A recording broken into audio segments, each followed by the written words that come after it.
Good evening and welcome to the History Department's annual holiday celebration, which is headlined by the faculty lecture and the department teaching awards, followed by a real holy cow, I think we might have survived the semester maybe, party downstairs. I was told that sometimes people forget that there's a party downstairs afterwards, which I find really strange.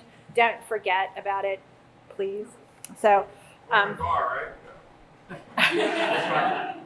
the bar's open on your tab, right? There we go. Now we're talking. All right.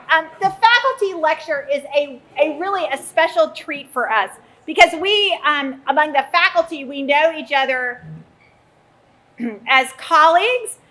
We talk in the hall every day, right? And we complain in the copy room. And at meetings, we have smoke coming out of our ears collectively. And we know more or less, I think, what kinds of things that we each think about when we're not thinking about, the stuff going on in Richardson Hall. But here at the faculty lecture, we get to enjoy each other as scholars, and it is such a pleasure. So it is my great privilege, as well as pleasure, to introduce this year's faculty lecturer, Ishita Pande. When Ishita applied for the position she now holds, can you imagine anyone else in it? Because I certainly cannot, but she did apply. I remember very clearly reading her dossier and reading her dissertation. It was the single most beautifully written dissertation I had ever or have ever seen. And that was just the beginning. Ishita is the author of Medicine, Race, and Liberalism in British Bengal, Symptoms of Empire, Routledge 2010, and more recently, Sex, Law, and the Politics of Age, Child Marriage in India, Cambridge 2020, which has gotten all sorts of deserved praise everywhere and was the recent subject of a very lively book forum.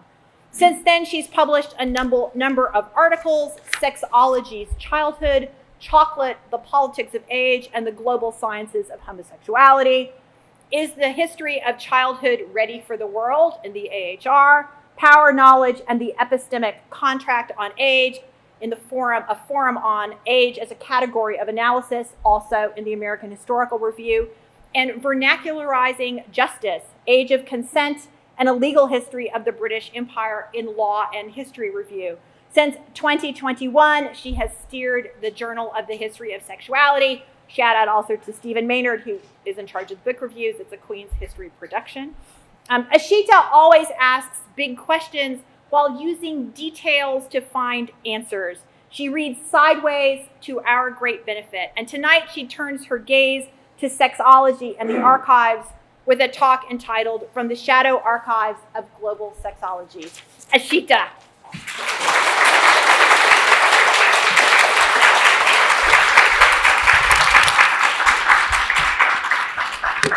Thank you, Roseanne, for that wonderful introduction and for your generosity and for reading my dissertation. I mean, that came as a surprise. So good. It is a pleasure and an honor to be giving the faculty lecture today. I also feel like I've come full circle in a way, especially with you talking about my dissertation, because I remember giving my job talk on a nasty day that also happened to be American Thanksgiving many years ago. I was grateful then that anybody came out to listen to my job talk, and I'm grateful today that you're here. As Roseanne said, this is a project that's a little hard to describe because I'm not at the beginning of it, I'm not even at the middle of it, and I'm certainly not at the end of it. It is a project that has been lingering in the sidelines while I was working through my materials on child marriages and on chronological age as I was writing my previous book. And initially, I just started collecting some books, such as the ones you see here. And these are books on sex, and they initially were just, providing some comic relief from the archives that I was engaged in, which had very dense legislative debates and some very sort of almost tragic cases that I was dealing with when I was writing about child marriages. So this is, what you see here is one of the most recent hauls that I've gathered. What I started doing over the years is just collecting books on sex from India on various online websites whenever I could find them, not having a plan yet as to what I was going to be doing with them. So all these works are from the latest haul from Lahore in Pakistan. And it's interesting because that's a place where I've never been and I cannot travel to easily. But I ended up getting sort of a selection of works all written by the same author called Harnam Das. What was interesting is that I actually had managed to track down Harnam Das's daughter in Delhi, a mere 15 minutes away from where I grew up, and had asked her about her father, and she was not interested in talking about him. She certainly had not kept any of the books that he had written. She certainly was not willing to look if there were any papers to be found. So there have been many such dead ends because I have been reaching out to authors when I can find them. But then the friend of a son of a woman called G. Sumati Bai, who you saw, who features in the poster I had for this talk, got in touch with me. We exchanged emails, and she offered me 2 photographs that you see here. Sumati Bai was a fiery activist involved in the fight for women's rights and the self-respect movement in India, which was aimed at eradicating the caste system in southern India. And I thought I had hit the jackpot. Would a large cache of private papers follow? Sumati Bai's son, a much decorated and revered sitar maestro that you see here, and a professor of English, did not have access to his mother's works. So he asked me if I had found something. So instead of receiving this gift of lots of papers, I ended up sending my scans of the 2 books that Sumati Bai had written, called Woman Awakened, and a small book called Towards Womanhood, both written in the 1920s. But I've held on to the photographs as some sort of talisman and a lesson that there are too many people that spoke loudly and made an impact in the past, but they have left no traces that remain in any archives and even in the memories of kin. To make something of the small books and fragmentary information I have been gathering, I would need to become more comfortable with doing more with less. I want to make something of this photograph, this immense gift, in a context where I can so rarely put a face to the names I see on the spines on covers. Today's talk is my first attempt to understand these minor works of Sumati Bai, of Harnam Das, and others who fashioned themselves as scientists of sex in early 20th century India, as belonging to the shadow archives of global sexology. For today's talk, I will start by setting the scene to show how talk of sex loomed large amongst key political and cultural leaders who were eager to imagine India's place in the world in the decades leading up to independence in 1947. Next, I will read with you what is likely the first Hindi essay on the science of homosexuality to understand both Hindu sexology and its better-known manifestation. Finally, by nodding to Michel Foucault's field-defining work and its impact on post-colonial and critical race theory, I will share my rough plans for a new project in which I plan to chase Foucault's 4 figures or strategic unities across 4 continents through the shadow archives of global sexology. But first, let us turn briefly to India. And I always use Gandhi to set the scene because that's a man you've all encountered. As you know, the first decades of the 20th century saw the rise of mass-based nationalist movement in India during the interwar years, and only partially as compensation for the massive supply of manpower for Britain's wartime efforts. They were the first hesitant steps towards self-government. Muslim politics within India received an external impetus in the form of the Khilafat movement, launched in the wake of the dismembering of the Ottoman Empire. Gandhi, using tactics and strategies that he had um, built in South Africa, emerged as the moral force within the Indian National Congress and allied with the Khilafat movement in the immediate aftermath of the war. These alliances and ties were already fraying in 22, with the Hindu Mahasabha emerging as a crucible for the collaboration between various Hindu socio-political organizations. As different political interests and groups tried to imagine the nation in the making, communal tensions between Hindus and Muslims broke out. From Bombay to Lucknow, revolutionary nationalist leaders were launching ideologically diverse movements from overseas, including from the United States and Germany. With all that was going on in India, it might seem peculiar that the father of the nation had sex on his mind. What you see here is a letter that Gandhi wrote to a confidant, Rajkumari Amrit Kaur, a woman who would become the Minister of Health in independent India. Gandhi wrote about what he described as a dirty, degrading, torturing experience. He was already shaken by the violence between Hindus and Muslims from Lucknow to Bombay that had broken out, and the private loss of self-control that apparently nudged Gandhi into further distress was a wet dream, three of which he wrote about in the public record in 1924, 26, and 38.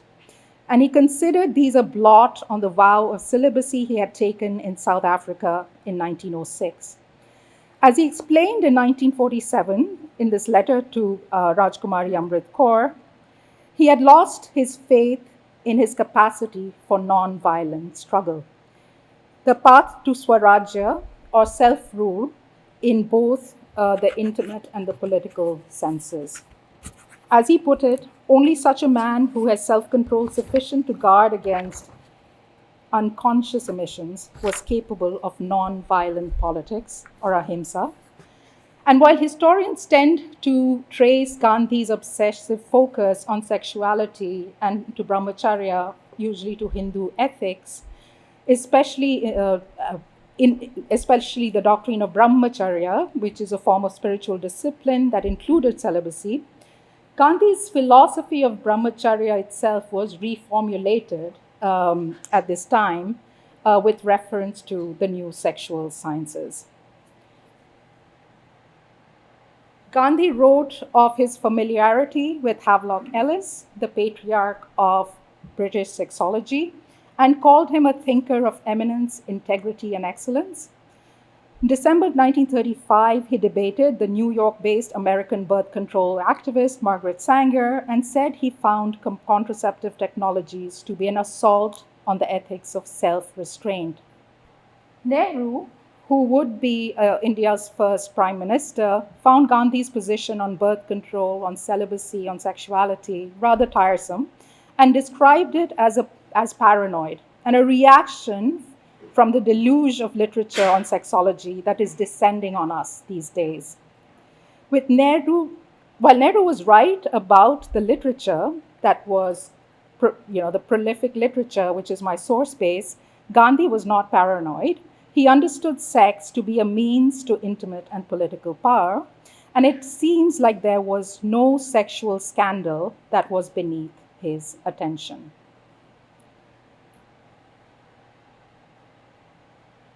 Gandhi was called to weigh in on a literary scandal that broke in 1924 when Pandey Bechan Sharma Ugra, a Hindi writer known for his provocative pen, published a short story in a nationalist magazine called Matwala. The story opens with a man describing how his heart has been broken by a 13-year-old beautiful boy whom he terms his chocolate. The character insisted he was in good company, for he had read in an English book that Socrates, Shakespeare, Oscar Wilde had all enjoyed chocolate. which Ugra defined as those innocent, tender, and beautiful boys of the country whose society's demons push into the mouth of ruin to quench their thirsts. He preferred this term, chocolate, a neologism, to the term londe-bazi that had been used in this context before, which emphasized the act rather than personal affect or identity. Ugra went on to publish another 7 such short stories, despite the backlash. The stories depict men desiring boys, and more occasionally, boys falling in love with each other in everyday situations. In one story, a group of debauched men harass a young theater actor. In another, inmates in a jail fight over a handsome boy who turns out to be a grown man. The stories would corrupt the youth of India, Ugra's critics proclaimed, and Gandhi agreed until he read the stories. Gandhi then conceded that Ugra's claims that the stories were meant to educate young men on the dangers posed by predators was a right claim. So I think he bought the argument that this was a work of sex education, and he distinguished between sex talk used for controlling or overcoming the sexual passion and that which is used to stimulate and feed it. When the stories appeared together in a collection in 1927, an ad publicizing the book, and you see the threat of pederasty being depicted by that snake grabbing hold of the boys. So in an ad publicizing the book, the national agenda of the work was emphasized. After reading this, even the most innocent of boys of our society will be able to recognize these hellish creatures as soon as he sees them. And not only will he be able to save himself, but also the nation that is heading towards destruction. One of Gandhi's previous writings on the corruption of youth in colonial institutions was included as part of the prefatory materials.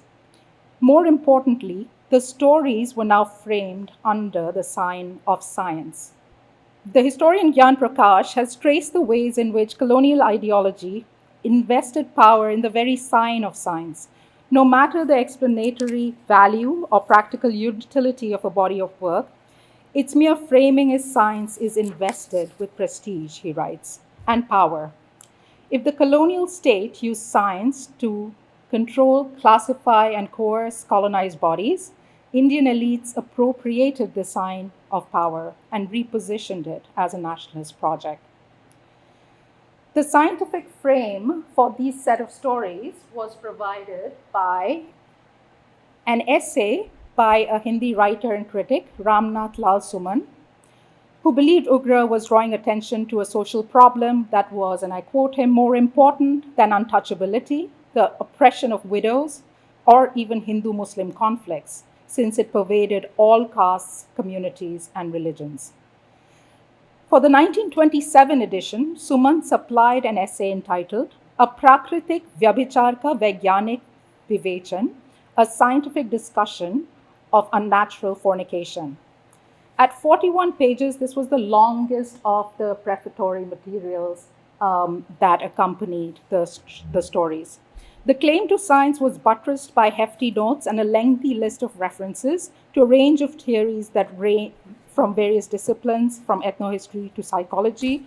And I think this is just a partial list of his sources that he provided at the end. I don't know how much it is visible to you, but I doubt very much that he read the works of a Mexican treatise writer, Don Jose Maria Aguilar y Sanchez, or that he in fact read Charles Ferre's Evolution, Devolution of the Sexual Instinct in 2 different languages, as he claimed to do, in English as in French. Not sure why he would do that, but he claims that he did.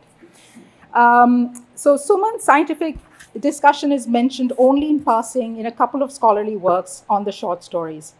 It went missing and was left untranslated when the short stories were sort of rendered accessible to a global audience. First in 2006 with the OUP edition, which presented it as the first modern exploration of male desire in India, and again in the 2009 edition from Duke University Press, which framed the stories as the first public debate on homosexuality in India. The translator and the prominent queer scholar activist Ruth Parinta dismissed the work as pseudoscientific. While the term is intended to explain why the essay is considered best not read, pseudoscience, as historians of science such as Michael Gordon remind us, it is a term of abuse, an epithet attached to a certain point of view to discredit those ideas. There are no criteria for sorting out science from its other. It is a term with tremendous rhetorical force without real content. Helen Tilley writes that in colonial contexts, we learn something important about the making of science by paying much closer attention to the changing and porous borders between science and its other during rapid and extended moments of cross-cultural interpretation. The decision that Suman's essay was unscientific and ensuring its non-circulation for a modern audience has the paradoxical effect of erasing the entire history of the emergence of the figure of the sexual invert as a scientific object in late colonial India. The erasure of the essay also appears to have obscured for historians of India the fact that sexologists writing in Hindi, in Marathi, in Gujarati, in Bengali were seriously engaged with explaining the origins of homosexuality at this period, in this time period. In fact, as it turns out, Suman's essay would have been at the cutting edge of such discussions in India, but he was not alone. One of the more extensive discussions of sexual inversion that I found is from the little book by the woman G. Sumati Bai, with whom I started this talk. G. Sumati Bai emphasized her medical training. She referred to the works of Edward Carpenter, the German sexologist Richard von Krafft-Ebing. She talked of Havelock Ellis, who seems to have circulated the most for obvious reasons in India. And she briefly considered each of these theories before presenting her own analysis, as she put it, in simple language addressed to girls to guide them in their passage from childhood to adulthood. She warned girls about their choice of friends with regard to their characteristic traits and tendencies, and informed them of sex inverts in whom the sex instinct is so perverted as to feel sensuous passion towards those of the same sex, and so on. The understanding of homosexuality as a period in childhood that could be left behind was a theory that grew on a range of writings, but most of these authors attributed this to their reading of Sigmund Freud and his earliest writings on infantile sexuality. And his works were popularized in the work of a man called Abul Hasanath, again, a prolific author writing these sort of small books that I've been collecting, who wrote on a range of issues from sex to crime. Described in one of his last published works as a criminologist, sexologist, humanist, rationalist, psychiatrist, and whatnot, the dubious seeming list, in fact, testifies to the interdisciplinary methods which were quite common to the work of sexologists around the world. Of his work on sexology, the best known and most circulated is a Bengali work called Jauno Vigyan's Sexual Science, first published in 1936 and then in Hindi, Urdu, and English. Jauno Vigyan's respectability was bolstered by a foreword provided by Girindra Shekhar Bose, the prominent Bengali psychoanalyst, who is best known in Europe for carrying out an extensive correspondence with Sigmund Freud during these years. Hasana theorized that practically every man or woman may pass through a homosexual phase in which the non-availability of the opposite sex and constant companionship of the same sex leads to intimacy, attachment, and mutual one-sided gratification. And he pointed to sites of temporary homosexuality, such as boarding houses, prison ships, army camps, concentration camps, etc. And he talked of the hardened homosexual as somebody who did not leave behind these tendencies even in adulthood. And again, just to summarize, this seemed like a mishmash of theories again, and was drawing on Karl Ulrich, Magnus Hirschfeld, Sigmund Freud, and Hasana summarized their opinion along a continuum from those who considered homosexuality to be innate to acquired. This helps put in context Suman's tracing of homosexuality to British colonial institutions and a quirky list on how not to be homosexual, with which he ended his 41-page essay. And it included a straight-up ban on boarding schools to a law against draping one's arms around the shoulders of a young man. Suman's analysis of schools, colleges, hostels, cinema, theater, social service committees, Boy Scout groups as institutions that bred inversion relied entirely on Ellis's cases in 2 volumes in his opus, Studies in the Psychology of Sex. And you can see on the page here that much of this essay is just direct translations of Ellis that you see at the bottom of the page, with the Hindi translation provided on top. What is interesting is that he simply claimed each of these cases as something that is akin to anecdotal evidence that he has gathered in India. Suman's injunctions to save boys from men appear to use the specter of pedophilia to condemn all same-sex relations, and this was one of the critiques launched by modern scholars reading this essay. But the essay can also be read as legitimizing consensual homosexuality between adults by strategically distancing consensual adult sex from inappropriate cross-generational sex. This is indeed a strategy that Ellis had used as well in his critique of Section 11 of the Criminal Law Amendment Act in Britain that criminalized any acts of gross indecency between 2 male persons in public or private.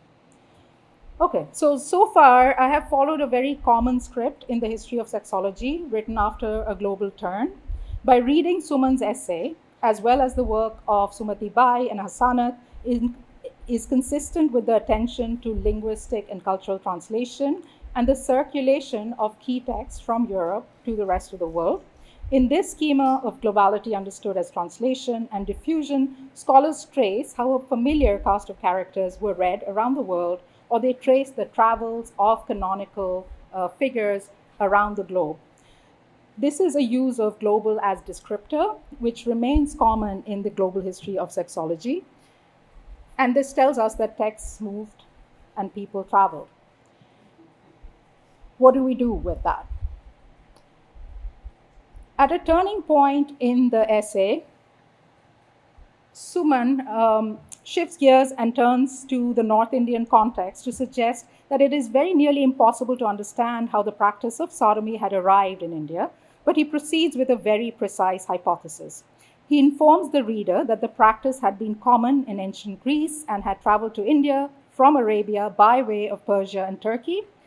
While individual instances of sodomy might have occurred in ancient times, he insisted the practice only became accepted in India following Muslim rule. Positing that sodomy spread to the local populations through contagion, but also through conversion,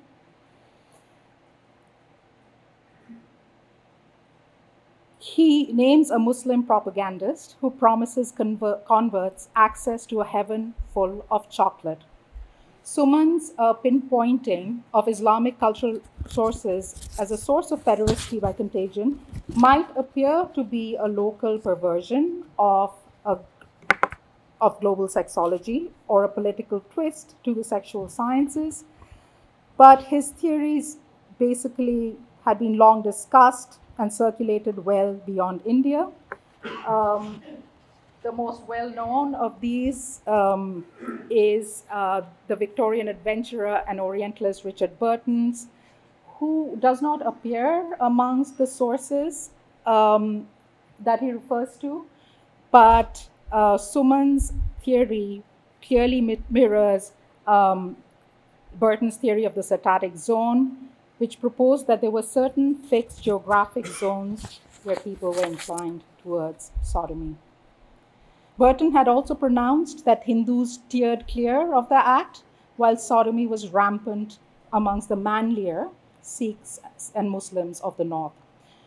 Beyond Burton and within the established corpus of sexual science, the trope of Muslim deviance or excess, usually indexed to polygamy but also to pederasty, was common in the work of Krafft-Ebing as well as Havelock Ellis. This demonization of Muslim bodies is perhaps, can be arrived at if one knows the context, but it's probably perhaps less interesting than the structural erasure of Islamic sexual scientific traditions that this type of demonization was tied to.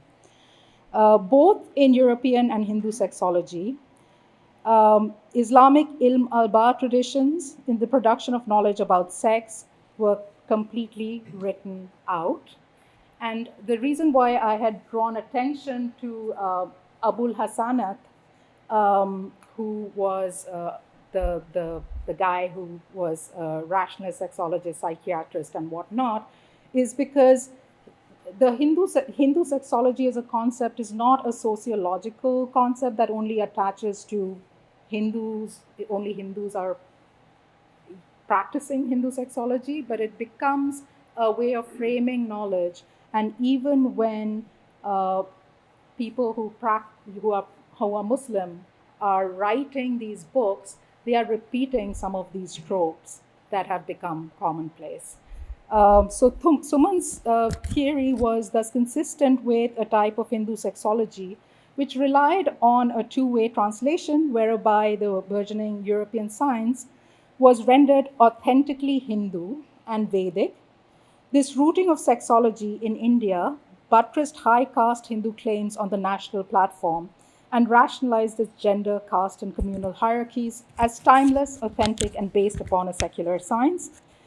Reflecting the methods of scientific racism that were common in sexology around the world, sexologists in India used the rhetoric of science to attribute a slew of practices to the nation's various others, Muslims and Dalits, while projecting the reformed Hindu as the normative citizen of the nation.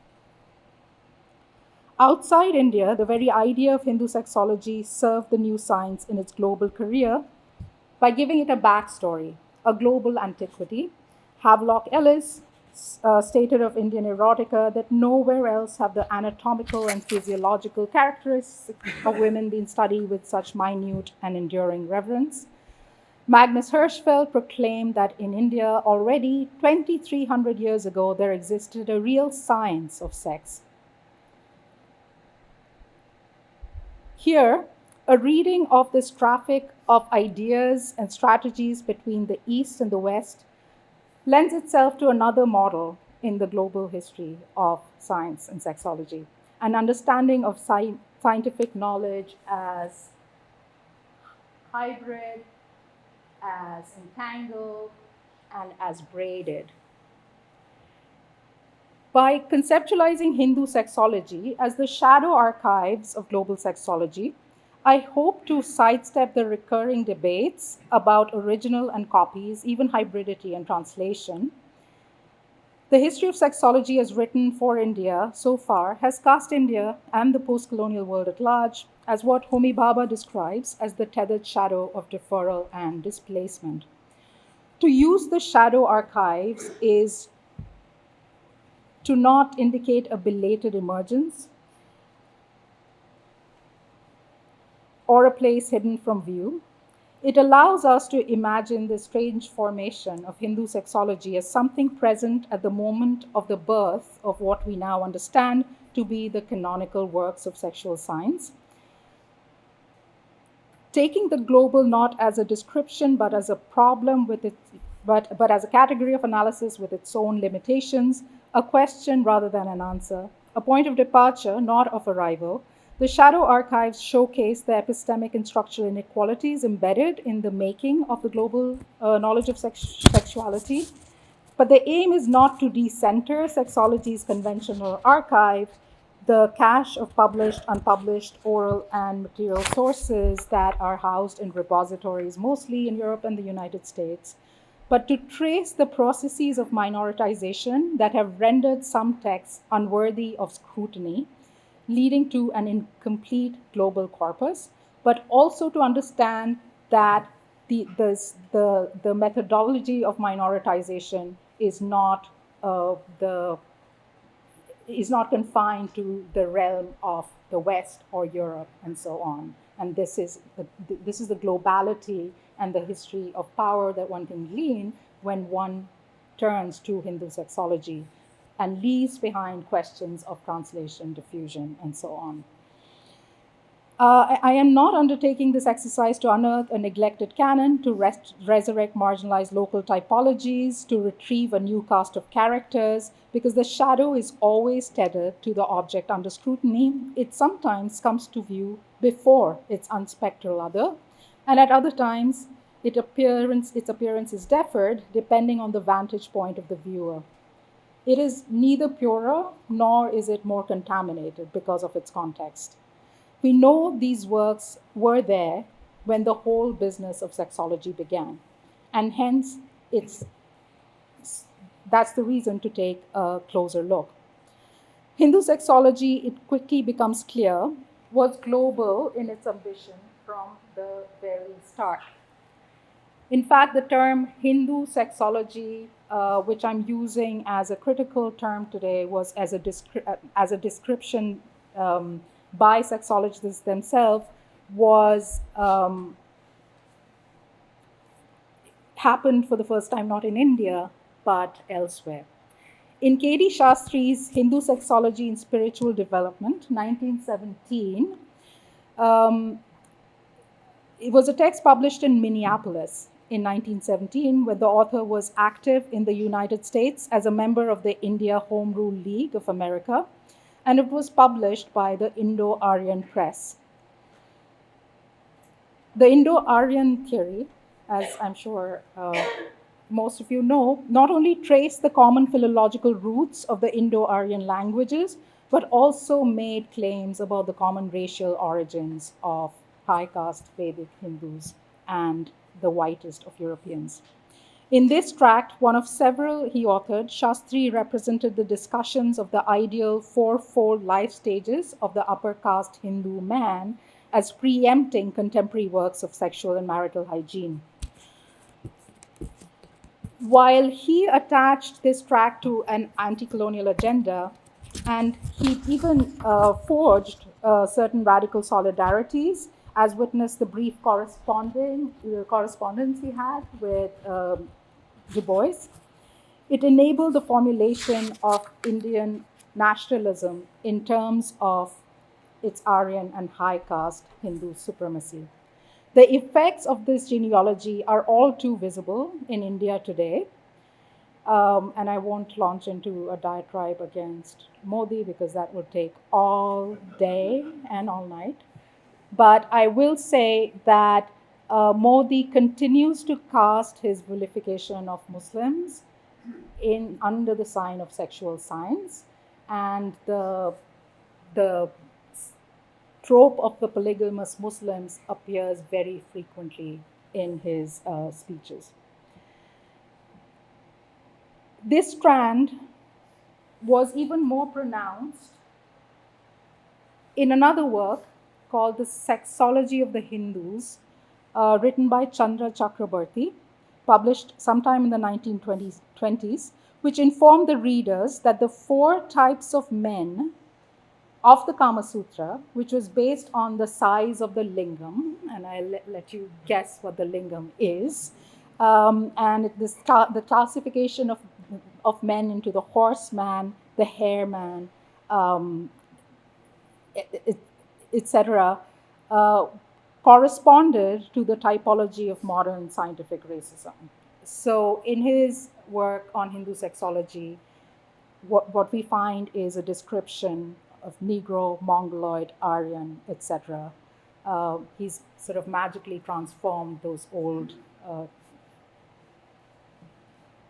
classes of men into race science.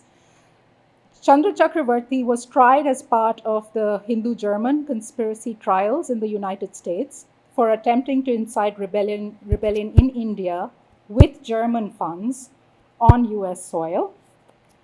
Chakravarti received the lightest sentence after these extended trials, a fine and 30 days in jail, because he basically turned into what's the word I'm looking for? He turned in all his friends and provided all the evidence, so, which is why he got the lightest sentence. So yeah. Chandra Chakravarti, let's be clear,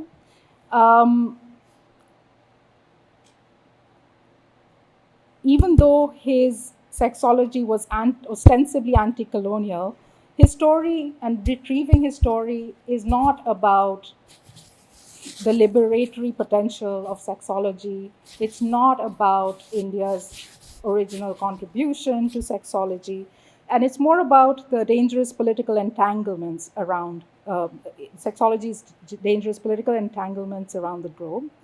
Described as a diminutive, thin-faced, falsetto-voiced Bengali gentleman, partial to the cutaway coat, in reports from the time, Chakravarti believed his path to national liberty and, it seems, to US citizenship lay in a bald claim to whiteness. But lest you think that sexology allowed for Indians to, our upper caste Hindu men, to reimagine themselves as white, I want to turn in closing to a couple of seemingly unrelated cases. And now that we are in the United States, let's just stay there. In Long Beach, California, a mere few years after the Hindu-German conspiracy broke, a judge sent a Sikh man to prison for committing the infamous crime against nature, which is how the crime was depicted in the courtroom. The judgment begins with some dramatic scene setting, which you can see there. Sodom and Gomorrah, Long Beach, California, and other places famous in history as being the scene where was practiced the fornicating of man by man, must have spewed some of their descendants upon the city of Sacramento in the form of several Hindus who have found their sexual gratification in the anus of boys. Thus began the judgment with a racial theory of the sexuality of Hindu men. In the case of Stanley Koenig, a 19-year-old boy who had just been seen in the company of one Jamil Singh, a Hindu, one of the descendants of those expelled from the town of Sodom. Jamil Singh had been caught by an officer who, and I quote the transcript, feeling that this Hindu was about to enjoy with the boy the crime inhibited of scripture, had followed him to a lodging house at 1108 4th Street and all the way to room 35. Here, the officer, peering through the keyhole in the door, was in time to see the Hindu mounted on top of a boy. The crime, conveniently corroborated by state's emissary, Jamil Singh, was charged for committing the infamous crime against nature. The summary of the case includes what the magistrate himself calls an interesting sidelight on Hindu men who are declared far worse morally, mentally, physically, and in every sense pertinent to humanity than any of the elements in America today. The court proceedings of June 22nd, 1918, that followed unfolded as a comedy of errors. The magistrate kept confusing Jamil Singh's case with that of the other Hindu.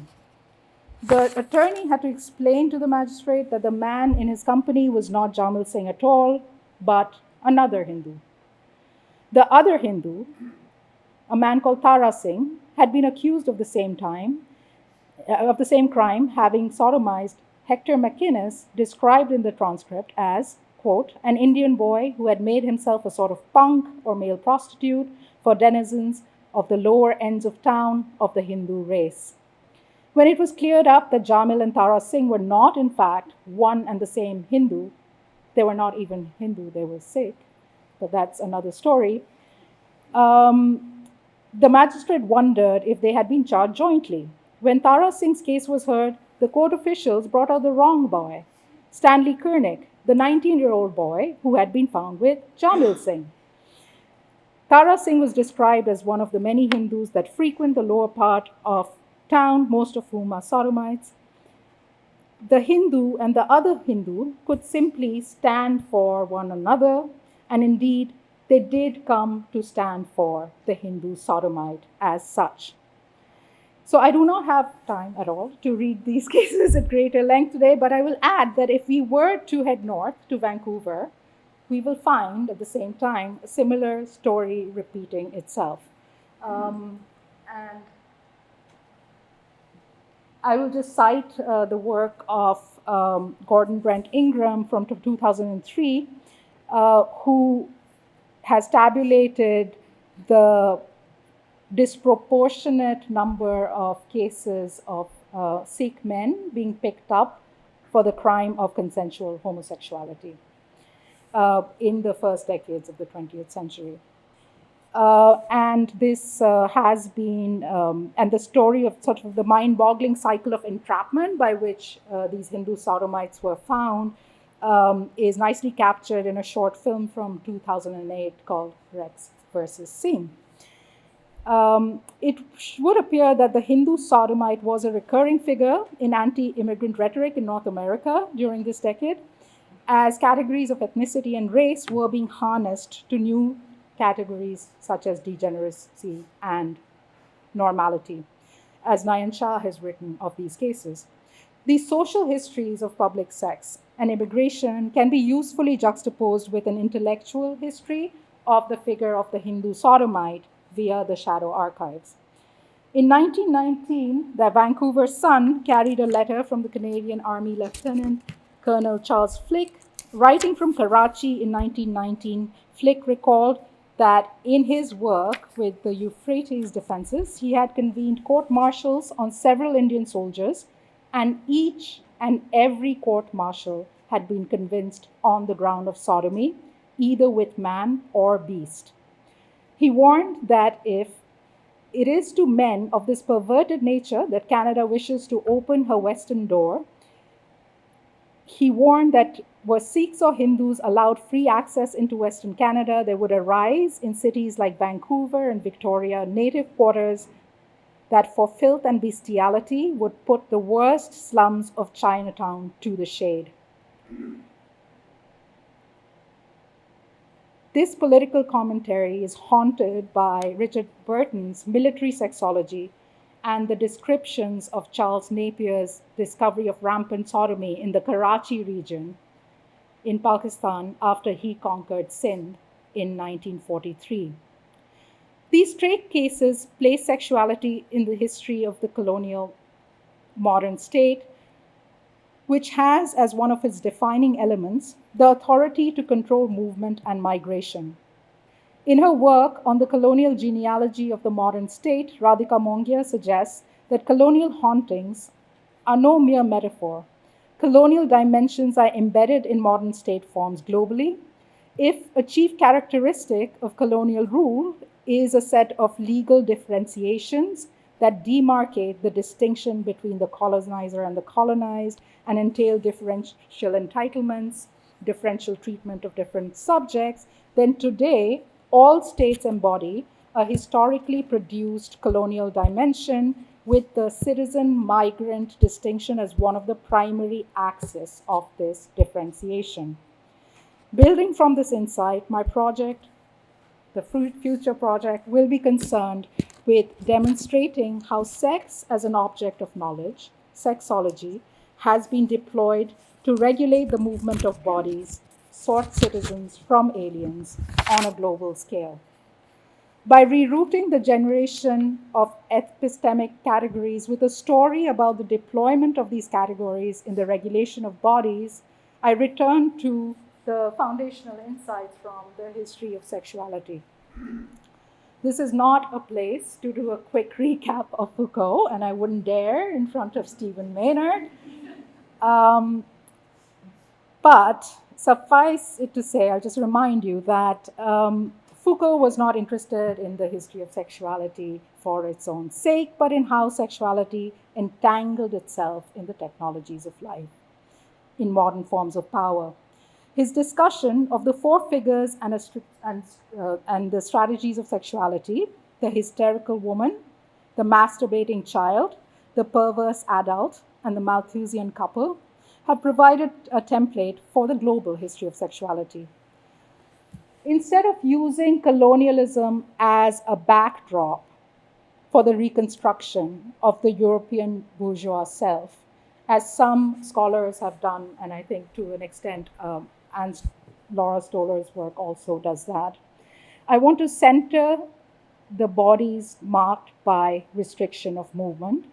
And I hope to see how these colonial figures are key to an analysis of the pervasive power of the modern sex. My plan, therefore, is to follow four variations on Foucault's figures: the Hindu sodomite in North America, the half-caste child in Europe, the coolie belle in South America, most likely in Guyana, and the Asiatic couple in Southern Africa. In the introduction to a recent issue on sexology titled How to Do the History of Sexuality, How to Do a History of the Sexual Sciences, the editors propose the way forward is to think about global circulation in sexological thought and to think about the sexual sciences of the present. They contrast newer frameworks that emphasize circulation with older and more traditional approaches, such as the great man model that focuses on singular figures, or scholarship that focuses on particular sexual formations, such as homosexuality. What I hope to have argued is that this dichotomy that is presumed between the new and the old might be a false one. And I've suggested, by the focus on a neglected text that was left untranslated, some marginal men, and by dwelling on a particular sexual formation, homosexuality, that the global does not necessarily entail a jettisoning of these singularities. In Carlo Ginzburg's words, every close-up implies an off-screen scene. In any close-up, the global perspective is implicit. If entire worlds can reside in a single case or a text, we can give ourselves permission to look at bodies and texts of restricted orbit. Instead of thinking of the global in terms of circulation, exchange, contact, circuits, I propose that we become more attentive to breaks in chains of circulation and pay attention to bodies of restricted movement in order to comprehend sexology's global life. Thank you.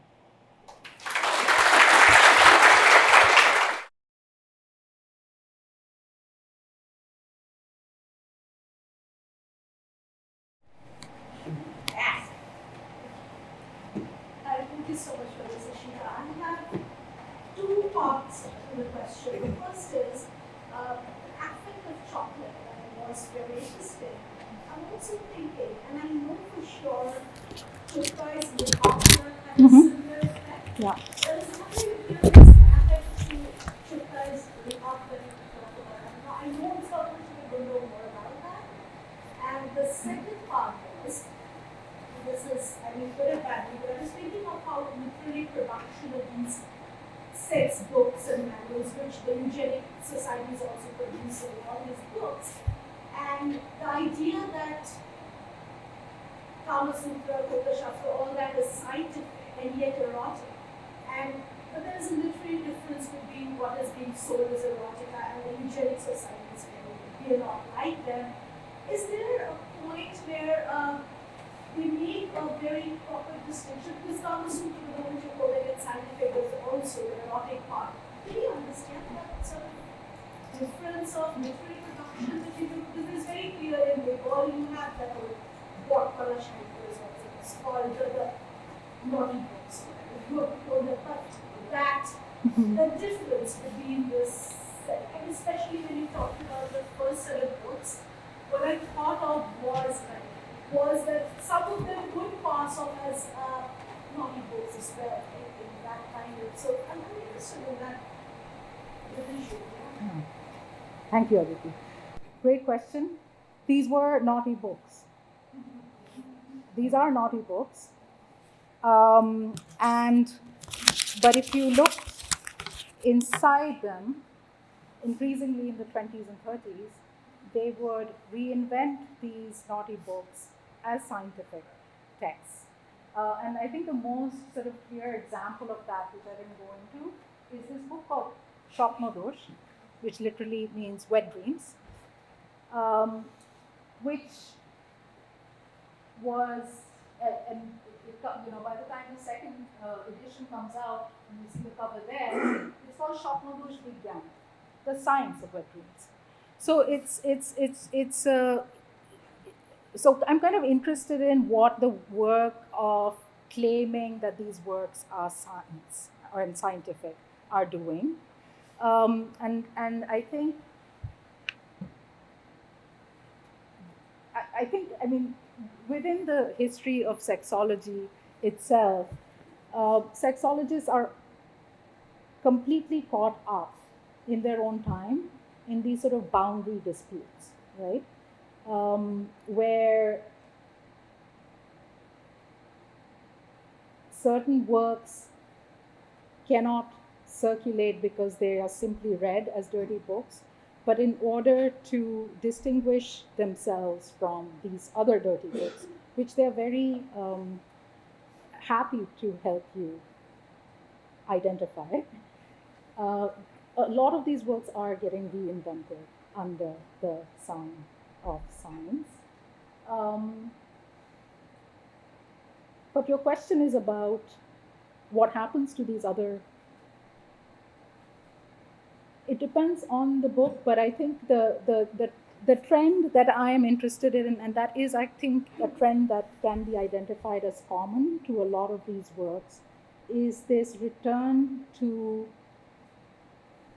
Vedic Hinduism as the origins of science, right?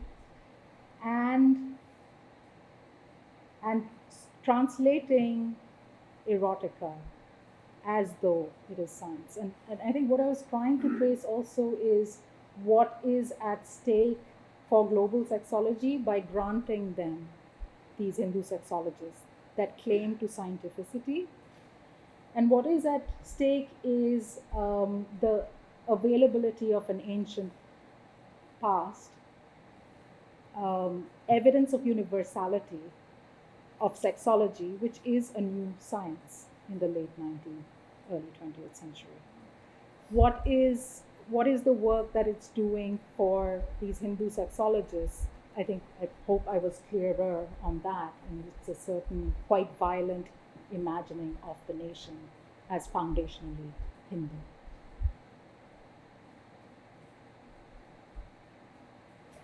I wanted to hear more about Richard Burton and that map. I wasn't quite sure of the symptomatic.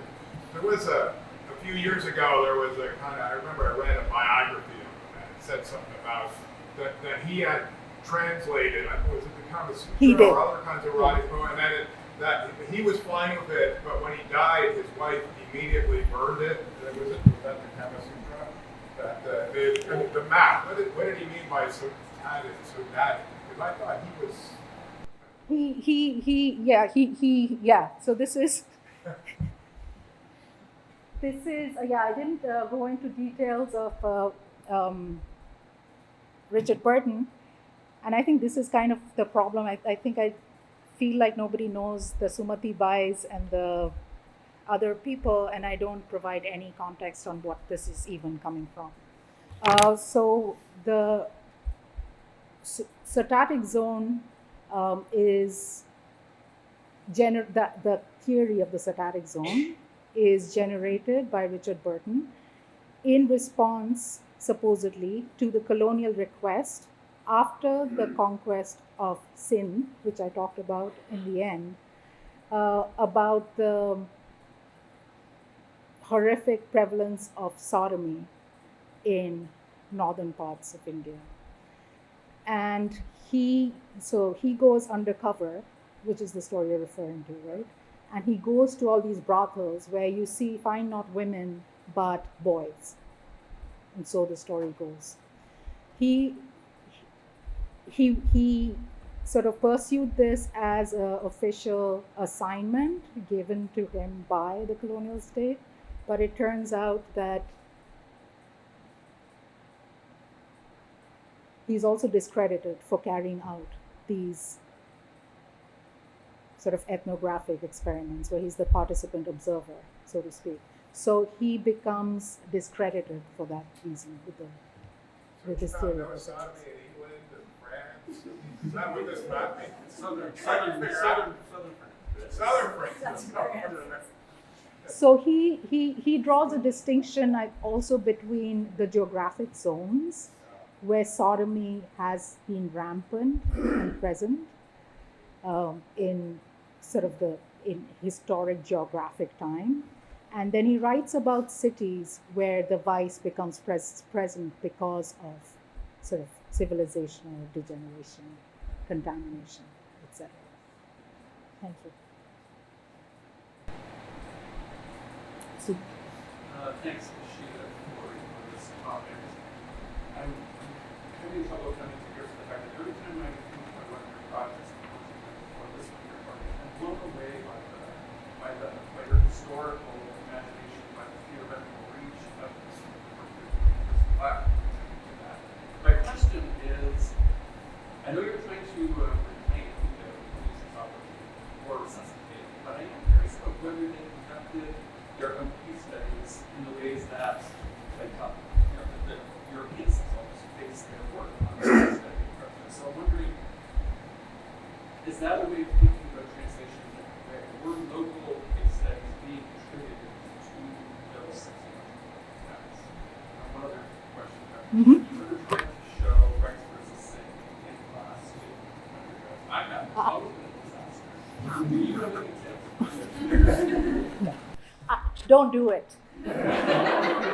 That's my tip.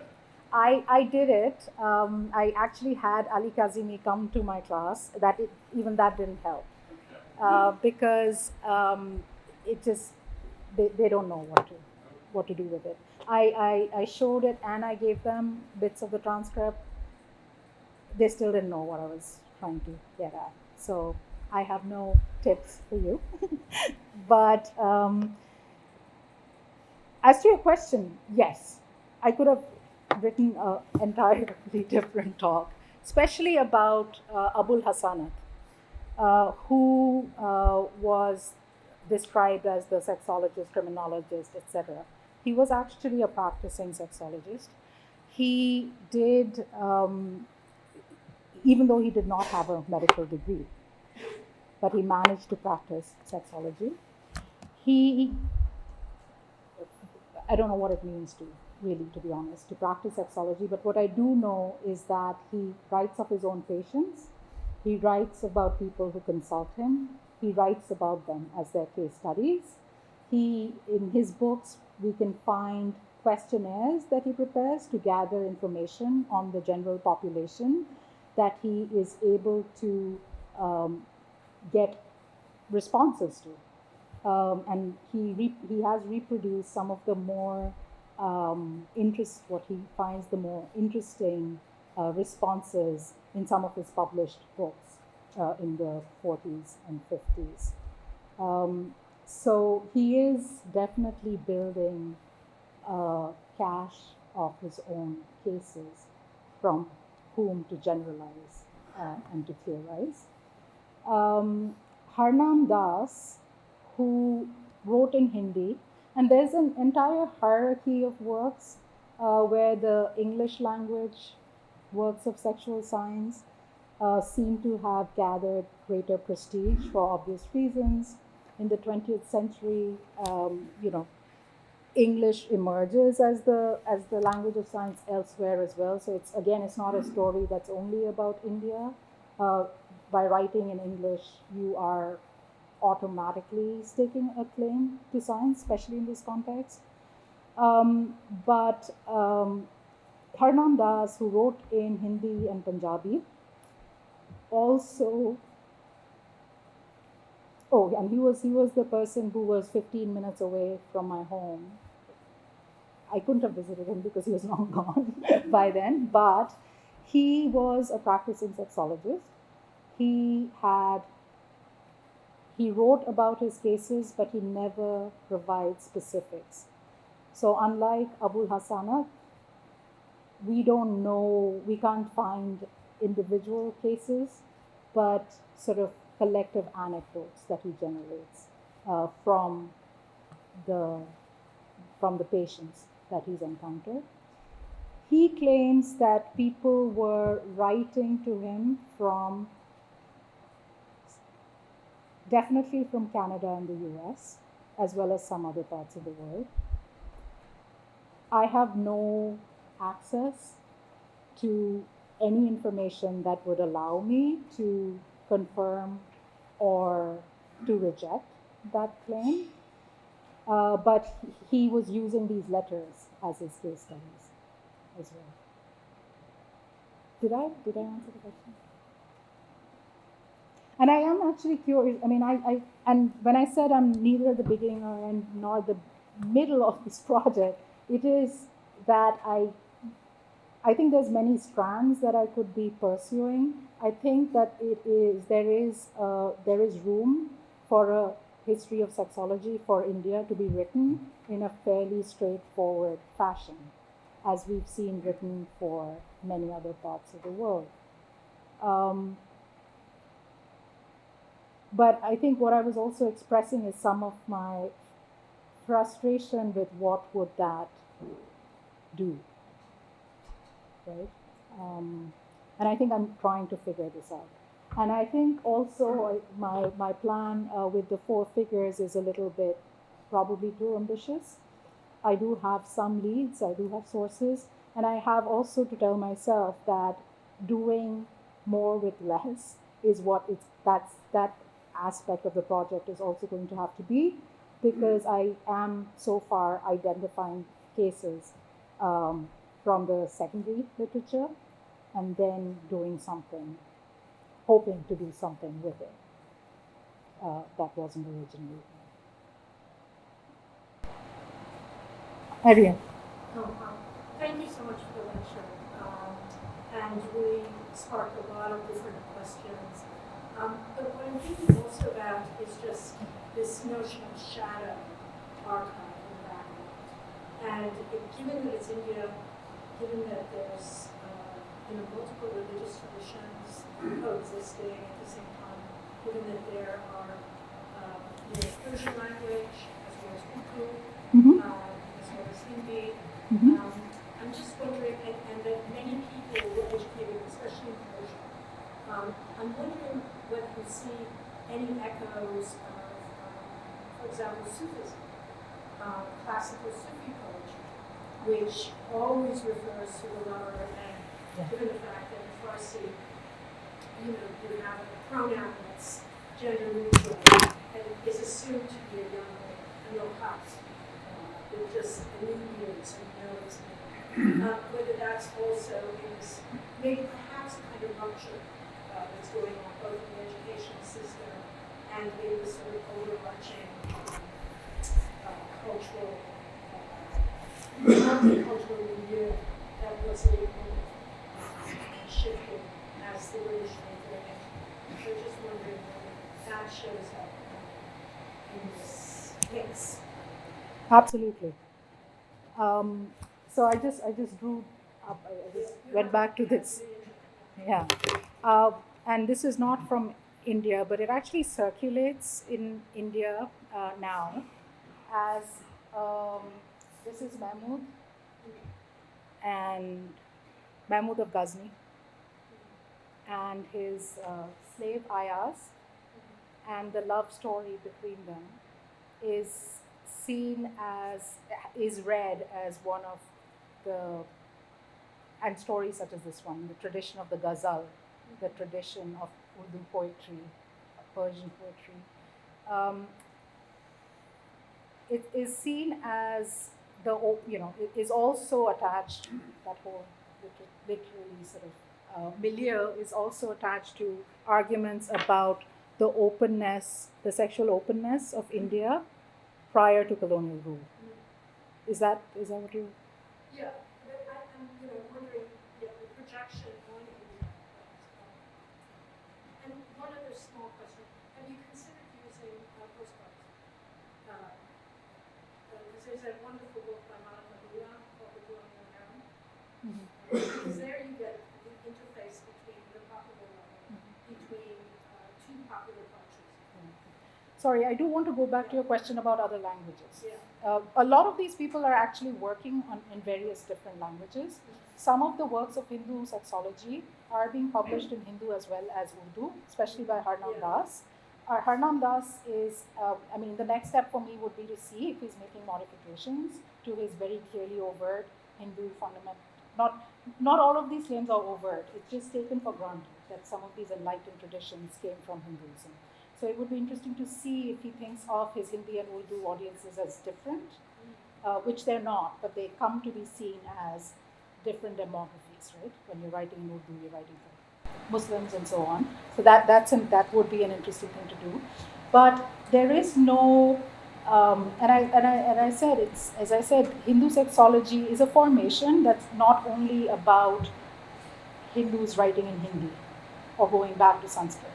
There are people like Abul Hasanat, who is a Muslim, who is working with and within the scope of Hindu sexology. And that's interesting and worth pursuing, I think, as an idea as to what's going on here. Does that? No?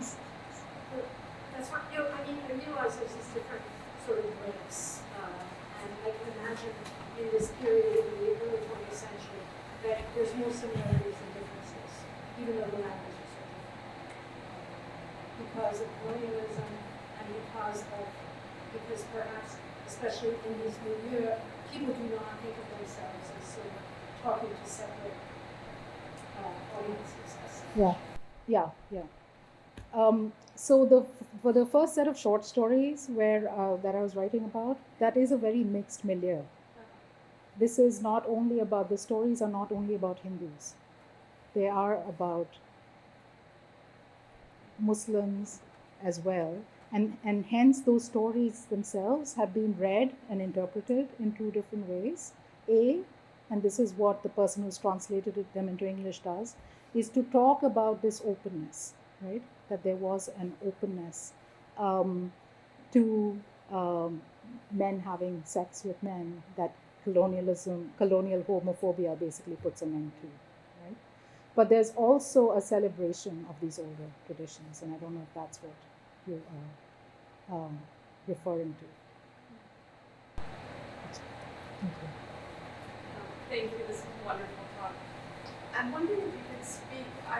I may be wrong, but my memory when you first sort of started, and of course this project you said it's sort of been existing on the sidelines, but I wonder if you could speak about how your thinking evolved, and specifically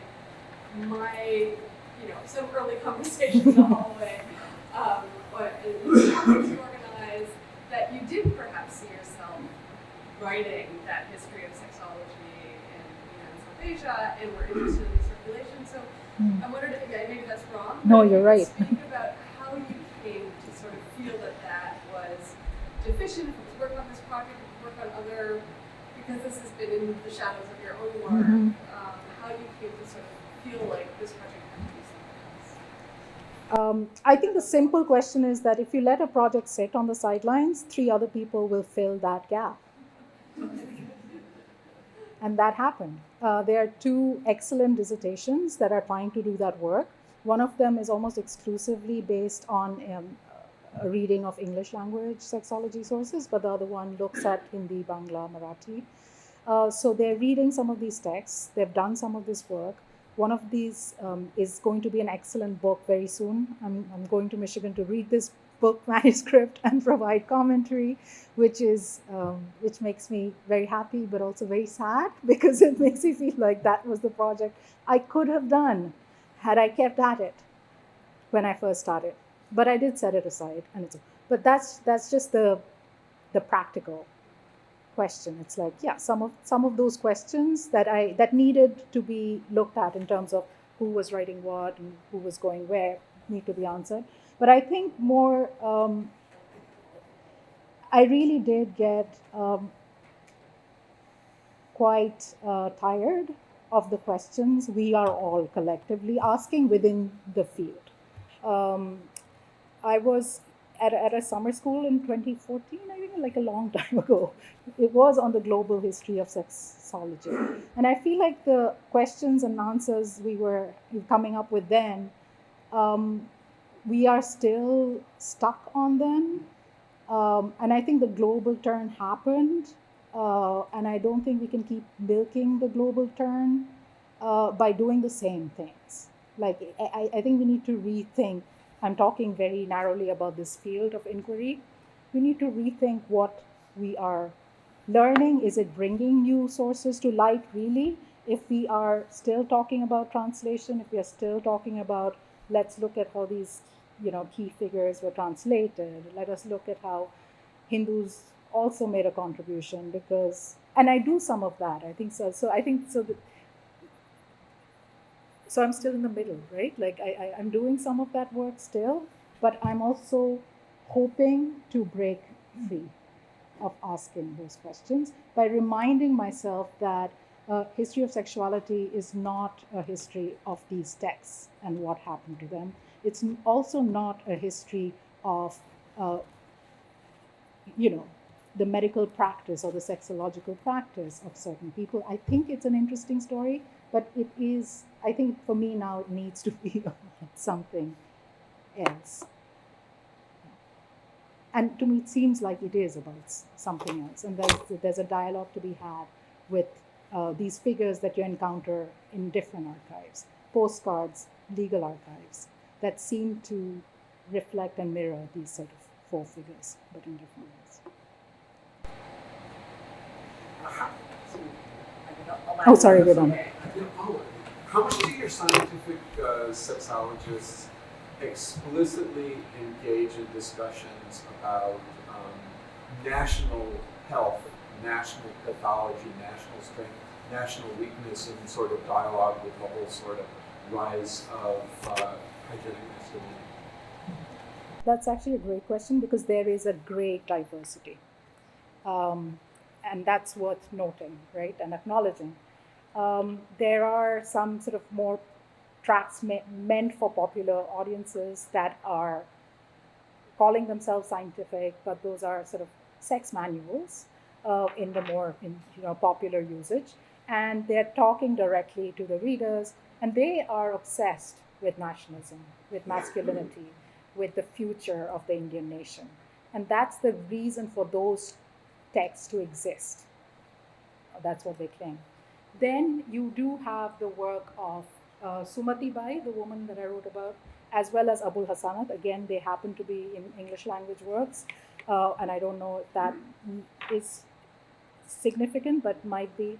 But they take sexuality for its own sake, as much as, if given where the question's coming from, very seriously. Like, they want to get to the bottom of this mystery of something called sexuality, and they write about their cases and their patients. But in their sort of prefatory materials, in the introduction to why they are even carrying out these very diligent sort of questionnaires, asking people what they do when they go home at night. The nation is very much present, but it's about this moment, right? And hence, Gandhi, who seems quirky, it all makes sense because we are talking about the 20s, 30s, and 40s. And that's the top question, I think, on people's minds.